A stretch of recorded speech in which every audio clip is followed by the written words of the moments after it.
algo que eu inventei sozinho. Isso é baseado em coisas que nós vimos. Isso é baseado em informações que nos foram passadas. E também eu acho que existe esse aspecto histórico de, sabe, isso entra nas teorias e conceitos mais profundos da religião. E eu acho que a história que conhecemos atualmente, e isso acaba levando para outro tópico, de, sabe, você tem a Bíblia dos dias atuais, você tem esse aspecto de Bíblias que, ou há livros da Bíblia que foram removidos e que explicam e meio que abordam esses temas. E eu acho que Olha o que é significativo que ela está falando, gente. Primeiro, ela está falando como deputada federal, como sendo membro do governo do legislativo americano, e ela tem conhecimento, sim, desse tipo de fenômeno acontecendo. E ela está falando que suprimir textos bíblicos, que descrevem, não é, esse tipo de fenômeno, esse tipo de seres, esse tipo de interação, não é? Gente, isso é impressionante, um negócio desse, é extremamente significativo. estamos em uma época em que temos uma quantidade tão vasta de informações às quais temos acesso pelas redes sociais, pelo seu celular, pela internet, e isso realmente está mudando a forma como entendemos, sabe, as origens da vida e a realidade espiritual que conhecemos. Gente, extremamente significativo. Ela está falando, era uma deputada, gente. Ela tem que falar de uma maneira meio que mascarada, vamos dizer assim. Mas ela está falando. A internet nos proporcionou isso daí. Opera Vamos fora. ouvir de novo, por favor. Então, quando você Atenção. diz que isso opera fora da nossa compreensão da física, o que especificamente você está dizendo? Tipo, o que aconteceu?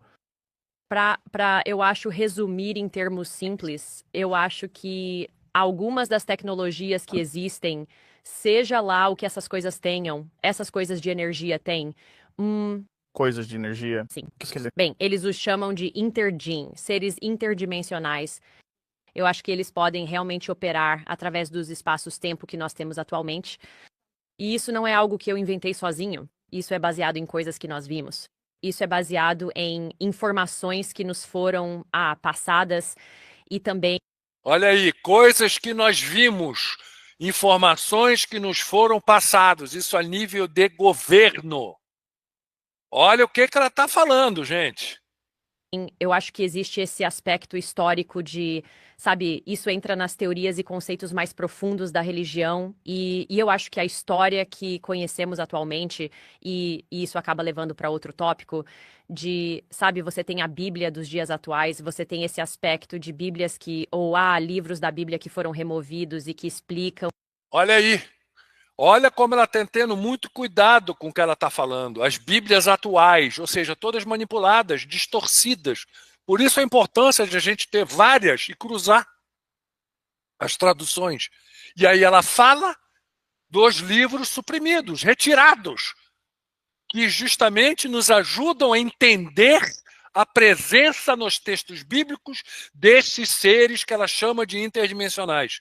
Que eles têm certeza deles de acordo com as informações que ela viu e que ela tem informação. Gente, poxa, falou tudo. Falou simplesmente tudo. E meio que abordam esses temas. E eu acho que estamos em uma época em que temos uma quantidade tão vasta de informações às quais temos acesso pelas redes sociais, pelo seu celular, pela internet, e isso realmente está mudando a forma como entendemos, sabe, as origens da vida e a realidade espiritual que conhecemos. De novo, gente, aqui ela está falando exatamente isso. As redes sociais, a internet, o papel importante de termos o quê? Acesso a informações suprimidas, não é?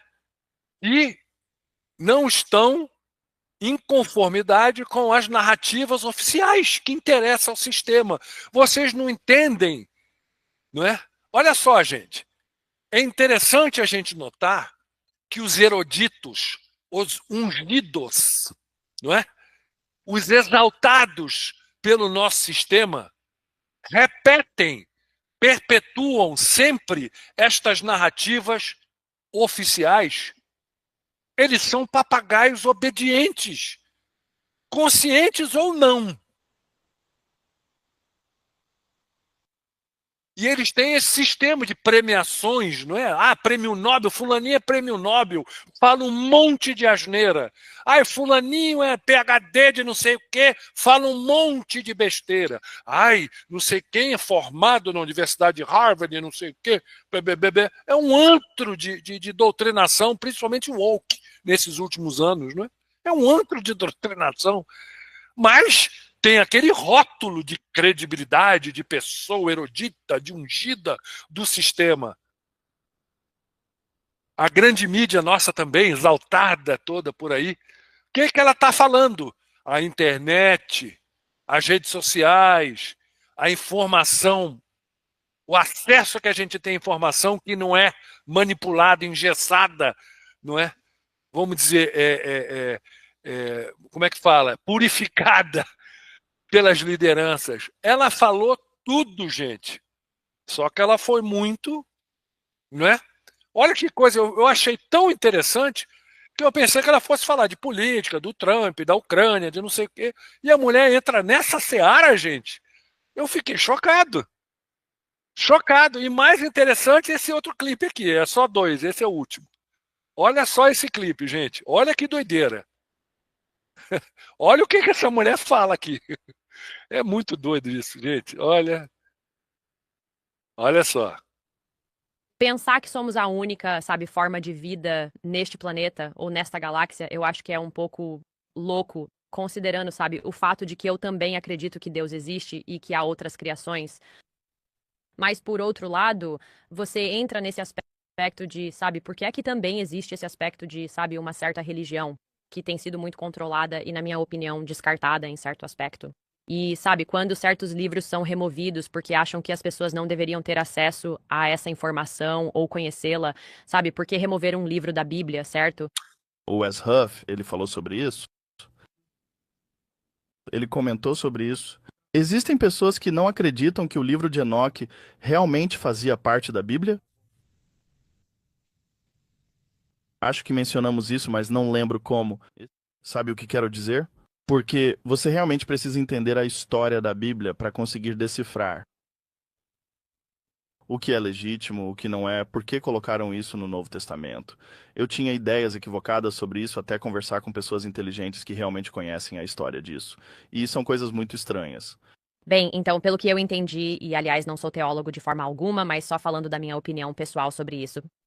Você tem o texto da Igreja Ortodoxa Etíope, que tem, se não me engano, Olha aí, gente. Olha quem que ela está citando. A Bíblia ortodoxa etíope. Olha que doideira. 88 livros da Bíblia ao todo. Mas no texto da Igreja Ortodoxa Etíope é basicamente como se fosse uma versão principal, versão original da Bíblia. E então, em algum momento do século IV, houve na verdade um grupo que se reuniu e removeu certos livros. E a história diz que o Apocalipse acabou substituindo o livro de Enoque. E por isso é interessante, porque quando você observa todo o contexto, sabe, você ouve o que algumas dessas pessoas estão dizendo, e então você vê e lê o livro de Enoque, que é uma leitura bem louca, certo?